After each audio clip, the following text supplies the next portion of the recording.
कैसे पकड़ा गया हमलावर, ये हम अपने दर्शकों को बता देते हैं। सीसीटीवी में कुछ फोटोज कैद हुए थे, कुछ तस्वीरें सामने आई थी और उसी के आधार पर यह छापेमारी जगह जगह मुंबई पुलिस के जरिए हुई। फोटोज जगह जगह वायरल किए गए, यानी अपनी टीम तक पहुंचाए गए। जो 35 टीमें यहाँ वहां जांच कर रही थी उन तक ये फोटोज पहुंचाए गए और उस फोटो के आधार पर ही इस आरोपी तक पुलिस पहुंची है। हमलावर की तरह दिखने वाले कुल 6 संदिग्धों से पूछताछ की गई। वारदात के बाद आरोपी बांद्रा रेलवे स्टेशन गया और फिर वहां से आगे पहुंचा दादर में इसने एक हेडफोन खरीदा और वहां से फिर ठाणे भाग गया। जो जानकारी मिल रही है, ठाणे के जंगल में मजदूरों की बस्ती में जाकर ये छिप गया था। बताया जा रहा है ठाणे में ही एक रेस्टोरेंट बार है जहां पर ये हाउसकीपिंग का काम भी पिछले करीब 1 साल से करता है। इस बस्ती के जो अन्य मजदूर हैं उनको इसने अपना नाम विजय दास बताया हुआ था। हीरा नंदानी एस्टेट के पास में इसे ट्रैक किया गया जहां वो झाड़ियों में छिपा हुआ मिला और वो तस्वीरें आप लगातार मेरे पीछे देख भी रहे हैं। ये वो तस्वीरें जहां पर इसे ठाणे से गिरफ्तार किया गया, झाड़ियों में जाकर छिप गया था। यानी इसे मालूम था कि बड़ा कांड इसने कर दिया है, यानी कि इसे मालूम था कि पुलिस इस तक पहुंचने वाली है और इसीलिए इसने पूरी तैयारी की हुई थी किस तरह से छिपना है, किस तरीके से मजदूरों के बीच में जाना है। और ऐसे में 35 जो टीमें यहां वहां ढूंढ रही थी अब मुख्य आरोपी तक पहुंच गई हैं। भरत सिंह जी, ये जो घटना है ये बड़े झकझोर देने वाली है। सबसे बड़ी बात ये है कि ये कोई आम शख्स नहीं बल्कि ये बड़ी सेलिब्रिटी है। अब अगर चोरी के इरादे से ही ये शख्स आया था, जैसे कि अभी पुलिस ने भी दावा किया, जैसे कि अभी तक की रिपोर्ट्स भी कह रही हैं, तो क्या पहले, दूसरे, तीसरे, चौथे, 5वें फ्लोर पर नहीं गया वो? अच्छा, तस्वीरें मिल रही हैं, मैं आपसे सवाल आगे करूंगी। आरोपी को कोर्ट में पेश करने के लिए ले जाते हुए तस्वीरें सामने आ रही हैं जहां मुख्य आरोपी जो पकड़ा गया है जिसका नाम मोहम्मद शरीफुल बताया जा रहा है, शफीरुल को ले जाती हुई मुंबई पुलिस की ये टीम है। सेफ्टी सिक्योरिटी के इंतजाम बहुत ज्यादा हैं, हाई प्रोफाइल ये मामला चूंकि हो चुका है और अब जब मुख्य आरोपी पकड़ा गया है तो मुख्य आरोपी को पकड़ने के बाद में फिर इसे ले जाया जा रहा है। ये तस्वीरें हालांकि थोड़ा सा शेकी ये तस्वीरें हैं, देखने की, समझने की कोशिश करेंगे। यहाँ पर जो आरोपी है उसे पुलिस की गाड़ी में पूरे सुरक्षा इंतजामों के बीच में अब कोर्ट पेश किया जाएगा। कोर्ट में पेश करने के बाद इसकी रिमांड ली जाएगी और फिर आगे इससे पूछताछ होगी और पूछताछ में इससे हर वो सच निकलवाने की कोशिश होगी जो अभी तक हमारे जहन में बना हुआ है। जहन में इसलिए भी बना हुआ है कि क्या इस आरोपी के मन में चोरी की मंशा थी या सैफ अली खान को नुकसान पहुंचाने का इरादा था। भरत सिंह जी, ये मामला बड़ा हैरान करने वाला है, कसूरवार किसे माने? देखिए रचना जी, मेरे फाजिल दोस्त रत्नाकर जी ने जिस तरह से अपना पक्ष रखा वो सरकार को बचाने वाला पक्ष था। जब महाराष्ट्र में और मुंबई में नेता अभिनेता दोनों सुरक्षित नहीं रह सकते हैं, हाँ, तो हम, आप और रत्नाकर जी मुंबई से आते हैं और मैं भी मुंबई से आता हूँ, तो हम और ये कैसे सुरक्षित रह सकते हैं? इसका दावा ये कह रहे हैं कि सब सुरक्षित हैं। इनके नेता पावन कुले जी कहते हैं, मंत्री, कि नहीं, मुंबई में सब सुरक्षा एकदम चाक चौबंद है।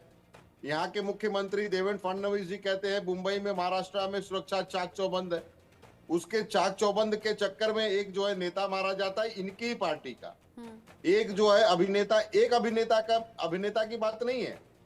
सलमान खान के ऊपर किस तरह से क्या क्या हो रहा है ये सब आप लोग जानते हैं। किस तरह से शाहरुख खान के घर की रेकी किया गया है ये भी आप जानती हैं।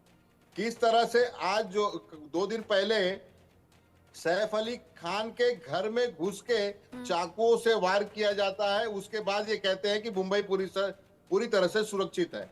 किस तरह से भीड़ में आज क्या हालात है पूरे महाराष्ट्र को पता है, रत्नाकर जी को भी पता है। उसके बाद में अगर ये दावा करते हैं कि हमारी मुंबई और महाराष्ट्र पूरी तरह से सुरक्षित है, तो मुझे लगता है कि ये एक छोटा सा बच्चा भी सुन के हंसेगा कि आज मुंबई की स्थिति क्या है। 1990 का दौर याद करिएगा, उस समय क्या स्थिति थी। वो सिर्फ वो स्थिति फिर से लाने की कोशिश की जा रही है। सरकार किसकी है? अब ये महाविकास आघाड़ी की बात कर रहे थे, अंटालिया की बात कर रहे थे। रत्नाकर जी बोल रहे हैं कि ये जो विरोधी पार्टियां हैं, विपक्षी पार्टियां, वही बढ़ावा दे रही हैं। अवैध तरीके से आने वाले बांग्लादेशियों को उनके वोटर आईडी बनवा दिए जाते हैं ताकि वोट बैंक बनाया जा सके। इसका भी जवाब दे देता हूँ। पहले मैं एंटालिया पे आ जाता हूँ। एंटालिया की बात की है, सरकार हमारी थी, ये कह रहे हैं कि सरकार आपकी थी और आपने क्या किया। हमने तो उनको सजा दिलवाया और वो जेल में थे और आपने उनको छुड़वा के अपनी पार्टी का नेता बनाया।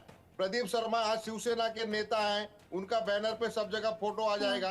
ये बताइए जो उस केस में शामिल हो वो नेता बनता है इनका? आप मुझे ये बताइए कि कुछ जिस जवाब तरह तो से देना इन्होंने चाह रहे हैं कहा- रत्नाकर जी, आपकी इस बात पर काउंटर करना चाह रहे हैं रत्नाकर जी, 20 सेकंड में बोल लीजिए। हाँ रचना जी मेरी पूरी बात सुनने हाँ दीजिए। हाँ ये कहते हैं कि जो है बांग्लादेशियों को या रोहिंग्या को घुसाने का काम जो विपक्ष करता है। मुझे ये बताइए 6 महीना पहले ही ये व्यक्ति जो है महाराष्ट्र मुंबई में आया हुआ था। हाँ। तो 6 महीने के पहले सरकार किसकी थी, महकमा किसका था, वोटर आईडी किसने बनाया, उसका जो है यहाँ पे राशन कार्ड किसने बनाया, ये सब तो इनकी सरकार ही चला रही है ना, सरकार हाँ, इनका बनाया है ठीक ना। है, तो ये ठीक है। अगर आरोप लगाते आपकी हैं बात कि पूरी हो गई। विपक्ष करता है, रत्नाकर तो जी विपक्ष बता नहीं दीजिए, करता है। बता दीजिए दाग वाले नेताओं को कैसे पार्टी में ले लिया जाता है? रचना जी देखिए, अभी रोहिंग्या मुसलमान के बांग्लादेशी मुसलमानों के बारे में बात कर रहे थे। मैं बता दूं कि इनसे पूछ लीजिए जरा, ये प्रश्न पूछने पे अगर जवाब दे देंगे तो मैं समझ जाऊंगा कि ये कितने संजीदा है रोहिंग्या और बांग्लादेश घुसपैठ के प्रति। थोड़ा सा जल्दी जवाब दीजिएगा क्योंकि संजय द्विवेदी जी से भी मुझे बिल्कुल, उनका रिएक्शन कितने बांग्लादेशी घुसपैठियों को इन्होंने पकड़ा, कितने बांग्लादेशियों को इन्होंने डिटेंशन सेंटर में भेजा या डिपोर्ट किया। बांग्लादेशियों को इस देश से बाहर निकालने की जिम्मेदारी पूरी तरह से हमारी है और हम उनको एक एक को चुन चुन करके बाहर निकालेंगे। इसके लिए हमने टीम गठित की है बाकायदे, और पिछले जब से सरकार बनी है फडणवीस सरकार की कुछ महीनों की सरकार, हमने आइडेंटिफाई करना शुरू कर दिया है बांग्लादेशियों को। एसआईटी एक टीम है जिसमें 17 लोगों को अब भी हाल फिलहाल गिरफ्तार किया गया है और उनको डिपोर्ट करने का की प्रक्रिया जो शुरू हुई है। इसी तरह से जहां दिल्ली में भी चुनाव सबसे ज्यादा प्रभावित दिल्ली और मुंबई है। मैं छोटी सी रिपोर्ट है, अगर 10 सेकंड मुझे टाइम देंगी तो मैं बता दूंगा किस तरह से मुंबई प्रभावित है बांग्लादेशी घुसपैठ से।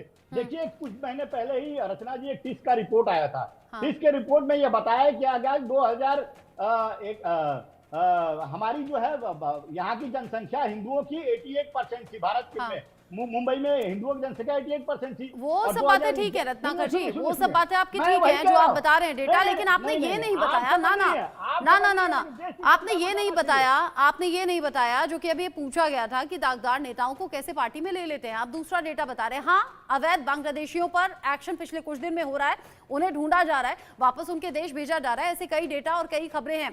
इन सब के बीच ही संजय जी का मैं रुक करूं उससे पहले 72 घंटे बाद कैसे हमलावर अरेस्ट हुआ, कैसे ये पूरा खेल पर्दाफाश हुआ, ये आप जान लीजिए। 16 जनवरी की रात जब सैफ अली खान के घर पर यह हमला हुआ और 19 जनवरी की रात आरोपी को गिरफ्तार किया गया। लेकिन ये पूरा केस सॉल्व कैसे हुआ, मुंबई पुलिस ने कड़ी दर कड़ी कैसे इस पूरे केस को सुलझाया। 16 जनवरी सैफ अली खान पर हमला हुआ, एक के बाद एक 6 बार उन पर चाकू से वार किया गया, गंभीर स्थिति में अस्पताल पहुंचाया गया जहां न्यूरो सर्जरी और प्लास्टिक सर्जरी उनकी हुई है उन आरोपों को उन घावों को भरने के लिए। 16 जनवरी की रात करीब 2 से 2:30 बजे की ये घटना है और उसके करीब 72 घंटे बाद 19 जनवरी बीती रात ही आरोपी को पकड़ने में कामयाबी मुंबई पुलिस को मिली है और ये ठाणे से गिरफ्तारी हुई है। सवाल बहुत बड़ा, ये अब तक की इन्वेस्टिगेशन ये कह रही है कि ये बांग्लादेशी है। अब ये 5 तस्वीरें आप देख लीजिए, 5 तस्वीरें, एक तो फाइल फुटेज है जिसमें आपको करीना, सैफ अली खान दोनों बच्चों के साथ में नजर आ रहे हैं। हैप्पी है फैमिली, लेकिन अभी कैसे डिस्टर्ब हो गई है इस हमले की घटना के बाद में। 16 जनवरी की घटना जहां सीसीटीवी दिख रहा है, सीढ़ियों पर आता जाता हुआ ये आरोपी, फिर 19 जनवरी यानी कि बीती रात ये किस तरीके से पकड़ा गया है।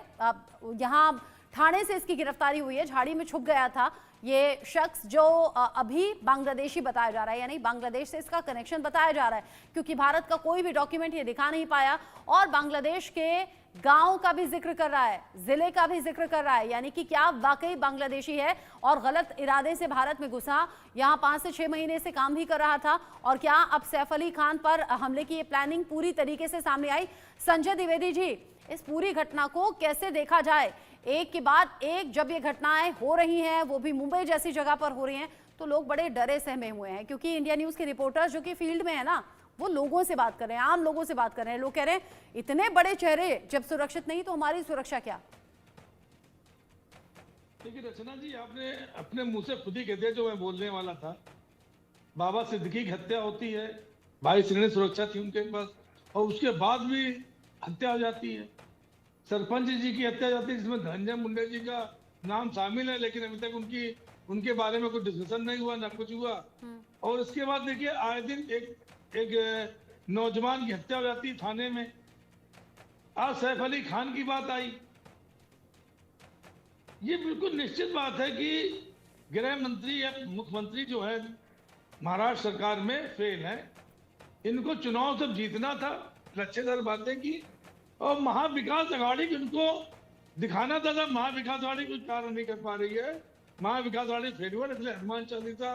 सुशांत सिंह राजपूत केस आप याद कर लीजिए, जो महाराष्ट्र की पुलिस आज इन्वेस्टिगेशन कर रही है, आज तहकीकात कर रही है, आज जो कार्य कर रही है वही सुशांत सिंह राजपूत में हमारी महाराष्ट्र की पुलिस कार्य कर रही थी। लेकिन क्या हुआ, इनको सिर्फ महाविकास अघाड़ी को बदनाम करने के लिए, सरकार उद्धव ठाकरे को बदनाम करने के लिए इन्होंने क्या किया कि जो बिहार में जाके इन्होंने रिपोर्ट दर्ज कराई, जो कि संभव नहीं होना चाहिए था। और इसके बाद उन्होंने क्या किया, 3 महीने तक सीबीआई जांच कराई, और आखिर नतीजा क्या हुआ, घाट के 3 पार। तो मैं ये कहना चाहता हूँ कि भारतीय जनता पार्टी जो गवर्नमेंट है या भारतीय जनता पार्टी प्रवक्ता है, ये घुसपैठिए की बात तो खूब करते हैं। कांग्रेस पर आरोप लगाते थे कि सब कांग्रेस ने नहीं पकड़े। अरे कांग्रेस ने पकड़े होते तो कांग्रेस के प्रधानमंत्री आज होता। 11 साल से आप क्या कर रहे हो भाई?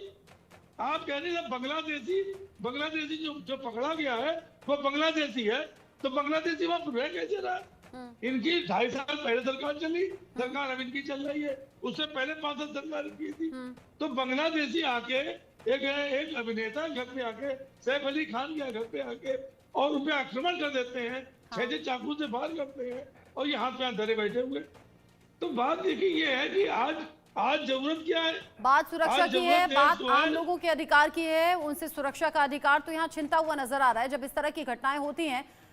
एलन राव सर, यहाँ अलग अलग पॉलिटिकल पार्टी के नेताओं को आपने सुन लिया, एक ऑफिसर का दिल क्या कह रहा है? क्या ये वाकई चोरी की घटना हो सकती है? क्योंकि करीना ये कह रही है घर में मेरी ज्वेलरी रखी हुई थी, कीमती सामान रखा था, उसने टच तक नहीं किया, वो सैफ पर हमला करके भाग गया घबराता हुआ, और हम सिर्फ सैफ की तरफ ध्यान में थे और हमने हॉस्पिटल पहुंचाना जरूरी समझा, उसे कोई पकड़ नहीं पाया। बांग्लादेश से आया हुआ शख्स, क्या यहाँ 5-6 महीने से रहने के बावजूद ये जाना नहीं होगा कि यहाँ सेलिब्रिटीज रहते हैं, यहाँ हाई प्रोफाइल लोग रहते हैं, मुझे सोसाइटी में चोरी के लिए नहीं जाना चाहिए? और अगर ऐसा नहीं है तो क्या सैफ अली खान को नुकसान पहुंचाने के लिए पहुंचा था? देखिए रचना जी, इसमें सबसे इम्पोर्टेंट बात यही है जो अभी आपने पूछी है, मोटिव क्या था।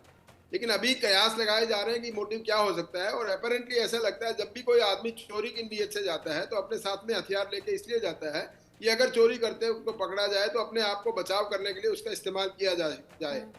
अभी तक की हालात से अभी तक तो यही लग रहा है कि ये चोरी की नीयत से गया था, लेकिन अभी इसकी पूछताछ होनी है। उसके बाद पूछताछ के बाद ही पता लगेगा क्यों सामान नहीं ले जा पाया, क्योंकि उसी वक्त घुसते ही या उसमें उसकी मेड ने देख लिया था, आपस में उसमें थोड़ा सा उससे स्ट्रगल हुआ, और स्ट्रगल के बाद सैफ अली खान की नींद खुल गई जैसा बताया जा रहा है, और उसके बाद सैफ अली खान उसको पकड़ने की कोशिश करने लगा, अपने मेड को बचाने के लिए कोशिश करने लगा, तब उसको ये चोट लगी है। अगर ये अपेरेंटली सैफ अली खान को ही कोई अटैक करने के लिए जाता तो सीधा उसके बेडरूम में जाता। वो अभी मेरे ख्याल से ऐसा सिचुएशन अभी नहीं आई है, लेकिन फिर भी किसी भी नतीजे पहुंचने से पहले हमें इंतजार करना पड़ेगा डिटेल इंटेरोगेशन का। अभी आपने दिखाया कि उसको पुलिस के लेके जा रही कोर्ट में, रिमांड लिया जाएगा, रिमांड लेने के बाद डिटेल पूछताछ की जाएगी। लेकिन एक बात और जरूरी है, एक बांग्लादेशी आदमी बांग्लादेश से इलीगली, अगर वो बांग्लादेशी है कंफर्म हो गया है, तो वो इलीगली यहाँ से पश्चिम मोस्ट लाइकली वेस्ट बंगाल के बॉर्डर से आया होगा, और आने के बाद में यहाँ मुंबई में आके 5-6 महीने से रह रहा है, तो इसका डिटेक्शन नहीं हो पाया। ये कई जगह पे इसकी बात खामियाजी मैं समझता हूँ, कमियां हैं। बॉर्डर पे क्यों नहीं रोका, बीएसएफ ने क्यों नहीं रोका, इमिग्रेशन ने क्यों नहीं रोका इसको, और कैसे फिर आकर यहाँ पर डेफिनेटली ये भी मैं बता दूं, जब इसने विजय दास के नाम का अपना इस्तेमाल किया तो उसके पास विजय दास नाम का कोई आइडेंटिटी प्रूफ भी होगा जो अभी तक इसने नहीं बताया है। उसकी घर की तलाशी से और कहीं से पता लगेगा, और डेफिनेटली इसके पास आइडेंटिटी इंडिया की मिलेगी, और उसके बाद ये कंफर्म होगा। उसके बाद फिर इस पे ऑफेंस लगेगा, एफआरआर का भी लगेगा, फॉरेनर्स एक्ट भी लगेगा, पासपोर्ट एक्ट भी लगेगा, सारे ऑफेंस लगेंगे। लेकिन इससे पहले इससे डिटेल पूछताछ करने के बाद भी किसी नतीजे में पहुंचेंगे।